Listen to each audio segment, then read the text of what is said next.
Trump executive ఆర్డర్లు సంచలనాల మీద సంచలనాలే. అందులో ఒకటి జెండర్, ఆడ మగ.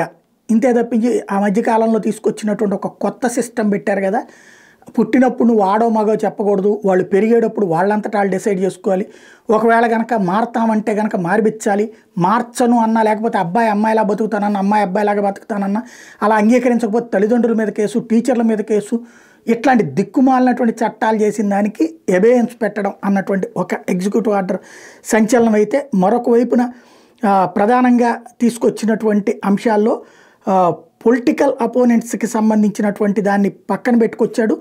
Censorship and bring back free speech to USA. అది ఆల్ గవర్నమెంట్ సెన్సార్షిప్స్ని ఏదైతే ఫేస్బుక్లు, ట్విట్టర్లు ఇట్లాంటి వాటి మీద సెన్సార్షిప్ అధికారం ఏదైతే అట్టి పెట్టుకుని దాన్ని అడ్డు పెట్టుకుని ఒకప్పుడు ట్రంప్ని దెబ్బకొట్టి బైడెన్ వెనకాల నిలబడ్డారో దానికి సంబంధించినటువంటి ఆ స్వేచ్ఛని తిరిగి ఇస్తున్నట్టు ప్రకటించాడు.